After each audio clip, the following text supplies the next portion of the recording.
Olá, sabe aquela impressão de que o governo é uma coisa distante, que as decisões são tomadas lá longe e que a nossa voz não faz diferença? Bom, a ideia aqui é justamente desmistificar isso. A gente vai descobrir um verdadeiro kit de ferramentas que todo cidadão brasileiro tem em mãos para participar ativamente das decisões do país. Aquela ideia de que o poder público decide tudo sozinho, bom, ela está ficando para trás. Hoje, a gente vai ver como a participação de todo mundo é, na verdade, a peça-chave que faltava nesse quebra-cabeça. Muitas vezes a administração pública parece uma caixa preta, não é verdade? A gente vê decisões importantes sendo tomadas, mas nem sempre entende como ou porquê. E se existissem chaves para abrir essa caixa? É exatamente isso que a gente vai fazer agora, mapear os caminhos, as portas de entrada para que qualquer pessoa possa não só entender, mas também influenciar e fiscalizar as políticas que mudam o nosso dia a dia. Então, o nosso roteiro vai ter 4 paradas principais. Primeiro, a gente vai entender a mudança de mentalidade que abriu espaço para tudo isso. Depois, vamos mergulhar nas ferramentas que colocam, de fato, o cidadão no comando. Na sequência, vamos ver como o governo também busca parcerias na sociedade. E, por fim, a gente junta tudo num mapa bem prático para saber como agir. Vamos começar pela base de tudo. Para a gente entender as ferramentas que existem hoje, primeiro a gente precisa voltar um pouquinho e compreender a filosofia que mudou as regras do jogo. É aqui que a história da participação cidadã no Brasil moderno realmente começa a tomar forma. Olha só, no Brasil a gente teve 2 momentos que foram divisor de águas. Primeiro, em 1988, com a Constituição Cidadã. Esse nome não é à toa, né? Ela veio para sacramentar, para colocar na lei que a sociedade tem sim o direito e o dever de participar. Pouco tempo depois, em 1995, veio a Reforma Gerencial, que basicamente olhou para a máquina pública e se perguntou: ok, como a gente pode fazer isso aqui funcionar melhor, de forma mais eficiente e com mais resultados para a população? E a grande ideia por trás dessa reforma toda é o conceito de governo empreendedor. Mas calma, isso não tem nada a ver com o governo querer ter lucro. A ideia é outra. É sobre adotar uma mentalidade de inovação, de foco em resultado para gerar o que realmente importa: valor público. Ou seja, no fim do dia, entregar serviços de mais qualidade e uma vida melhor para todo mundo. E tem uma frase que resume essa filosofia perfeitamente: é melhor pilotar do que remar. O que isso quer dizer na prática? Significa que o papel do governo mudou. Ao invés de tentar fazer tudo sozinho, de remar com toda a força, muitas vezes sem sair do lugar, ele passa a atuar como um piloto.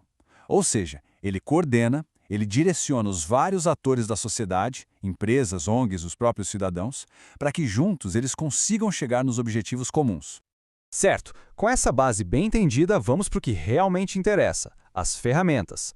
Como é que, na prática, o cidadão pode pegar o volante e assumir o comando? É o que a gente vai ver agora. A primeira ferramenta, e talvez uma das mais poderosas, são os conselhos gestores. Imagina só, uma mesa de reunião permanente que existe nos municípios, nos estados e no nível federal. De um lado dessa mesa sentam os representantes do governo. Do outro, cidadãos, representando os mais diversos setores da sociedade. E o que eles fazem ali? Juntos eles discutem, planejam e fiscalizam as políticas públicas mais importantes, como as de saúde, educação, assistência social. E não é só para fazer de conta, não. O poder desses conselhos é real. Eles podem ser deliberativos, ou seja, uma decisão tomada ali tem força de lei, obriga o gestor a agir. Podem ser consultivos, dando pareceres técnicos que vão guiar as decisões e são sempre fiscalizadores, o olho do cidadão para garantir que o dinheiro público está sendo bem aplicado. É o tal do controle social acontecendo ao vivo. Outro instrumento com uma força incrível é o orçamento participativo. Aqui o papo é direto. Dinheiro. A população é chamada para discutir e decidir onde uma parte da grana dos investimentos vai ser usada. O que é mais urgente no bairro? Uma creche nova ou asfaltar uma rua? É a própria comunidade que decide. E isso é tão sério que o Estatuto da Cidade, por exemplo, tornou a gestão participativa do orçamento obrigatória nos municípios. E o cardápio de opções não para por aí, não. Precisa debater um projeto grande que vai impactar muita gente? Para isso existem as audiências públicas. Quer dar um palpite sobre o texto de uma nova regra que o governo está criando? As consultas públicas são o canal. Para pensar no futuro, definir os rumos de uma política para daqui a vários anos, a gente tem as conferências. E claro, para o dia a dia, para reclamar, sugerir, o caminho direto é a ouvidoria. Legal. Até agora, a gente viu como a sociedade pode entrar no governo e participar. Mas e o caminho inverso?